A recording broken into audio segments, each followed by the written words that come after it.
Bharat, Britain, Canada, Germany समेत 45 देशों ने मतदान से खुद को अलग रखा। प्रस्ताव में इजरायल और हमास के बीच मानवीय आधार पर तत्काल संघर्ष विराम का आह्वान किया गया है। इंडिया जो है वो जंगबंदी के खिलाफ है, यानी कि जंग बंद होनी चाहिए। इंडिया इसके खिलाफ है, जंग बंद नहीं करवाना चाहता।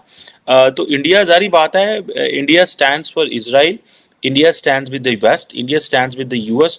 बेसिकली जो एब्सटेन कर रहे हैं वो सपोर्ट कर रहे हैं। वो यूनाइटेड नेशंस में बड़ा ये पॉलिटिकिंग हुई, ये वो इसको सपोर्ट कर रहा है, ये एब्सटेन क्यों कर रहा है। और भारत ने भी वही बात बोली, अमेरिका ने भी वही बात बोली, जर्मनी में भी वही बात बोली। कहीं आपने ये नहीं लिखा कि उन्होंने टेररिस्ट एक्ट करी है, बच्चों को मारा है। आपने हमास को बिल्कुल साफ कर दिया।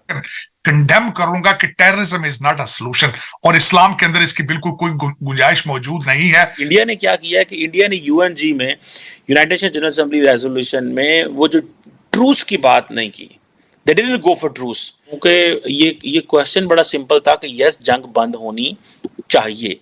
और मेरा ख्याल है कि इंडियंस को इस चीज़ की समझ है कि हमें अमेरिका के साथ खड़े होना है, और वो खड़े हुए हैं अमेरिका के साथ, और वो they are not going to back out, वो बैक आउट नहीं करने जा रहे। आपने देखा किसी भी मुस्लिम कंट्री ने हमास को कंडेम नहीं करा ही नहीं हमास को कंडेम। साहब, किसी ने यह नहीं बोला कि गलत है। और जिसने हल्की आवाज में बोला भी, बिल्कुल हल्की आवाज में, जिसने मिमियानी सी आवाज भी निकाली कि यार ठीक है, हमास ने अटैक करा, लेकिन आप देखिए उसके पीछे वजूहात हैं, यही लोग ओसामा बिन लादेन को भी सपोर्ट कर रहे थे। हमास ने जो बहुत बड़ी गलती की है, मैं इसको गलती समझता हूँ। बिकॉज आप इमेजिन करें दैट जितना आप उसको कह लें कि जितना इजराइल ताकतवर है, आप क्या समझते हैं वो क्या करेंगे? अचल वो तब जो थे, उन्होंने कहा यस, इसको बंद होना चाहिए। 45 ने अब्सटेन किया और 14 अगेंस्ट हैं। तो ये जो 45 और 14 हैं, दे आर बिल्कुल सेम है, इनका एक ही वर्जन है। ठीक है, मैं समझता हूँ क्योंकि ये क्वेश्चन बड़ा सिंपल था कि यस, जंग बंद होनी चाहिए। और मेरा ख्याल है कि इंडियंस को इस चीज़ की समझ है कि हमें अमेरिका के साथ खड़े होना है, कि इंडिया ये समझता है कि अगर हम जितनी ज़्यादा इजराइल की सपोर्ट करेंगे तो बेसिकली इन रियलिटी हम कश्मीर की सपोर्ट कर रहे हैं।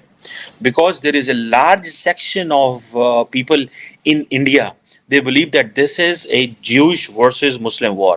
This is not a Palestine-Israel war. ठीक है, सिमिलरली जैसे कहते हैं ना कि जैसे इंडिया और पाकिस्तान दोनों के अंदर एक large section of the society ये समझता है कि इंडिया पाकिस्तान का मसला जो है ना, this is not India Pakistan, this is a Hindu versus Muslim. So that is very dangerous when we call it Hindu Muslim और जियो मुस्लिम। It should be like India Pakistan and it should be like Israel Palestine. Because जब आप इस तरह करते हैं तो उसकी डायरेक्शन बदल जाती है। लेकिन वो जो हार्डलाइनर्स होते हैं on both sides, they really want कि हम इसको रैप अप करें विद द रिलीजन।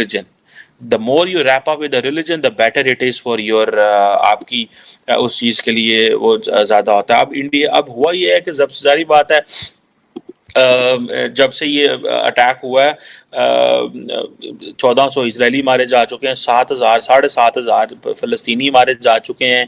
इजराइल जो है उसने टोटल सीज किया हुआ है, इट्स अ कंप्लीट सीज। मतलब फूड, वाटर, कुछ फ्यूल, कोई सप्लाई नहीं जा सकती। और मज़े की बात यह है कि इसके ऊपर भी सिक्योरिटी काउंसिल में आया है कि, और वेस्टर्न वर्ल्ड ये कह रही है कि नहीं, फ्यूल, वाटर कुछ भी नहीं जाना चाहिए वहाँ पे। क्या वेस्टर्न वर्ल्ड, ये जो पब्लिक ओपिनियन डेवलप होगी in the rest of the world, इसको डाइजेस्ट कर पाएगी?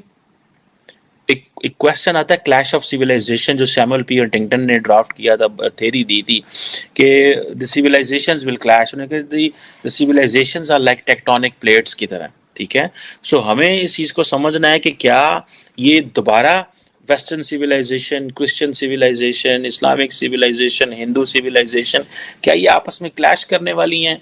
बिकॉज इस तरह की ये जो चीज़ है, देखें इस वक्त जो सबसे ज़्यादा शर्मिंदगी में हेल्पलेस है वो अरब वर्ल्ड बैठी हुई है। अरब वर्ल्ड ना कुछ कर सकती है, ना कोई फैसले कर सकती है। छोटी छोटी वो रियासतें हैं, छोटे छोटे मुल्क हैं, डिफेंस पे वो वेस्ट पे डिपेंड करते हैं। इस तरह का जब मौका आता है तो पूरी दुनिया में उनकी एम्बेरसमेंट होती है। अब सऊदीज हो, अमारातीज हो, जॉर्डीनियंस हो, इजिप्शियंस हो, सबकी इंसल्ट हो रही है पूरी मुसलमान दुनिया में। की करन रहे हैं यार, रले ने वेस्ट दे नाल, ये मतलब this is what they are talking, but in reality they can't do anything, they don't have sufficient उनके पास। कि जो भारत का स्टेप है ना कि हम इजराइल के साथ खड़े हैं, देखिए भारत के वोट की बहुत वैल्यू है, बहुत ज्यादा वैल्यू है भारत के वोट की।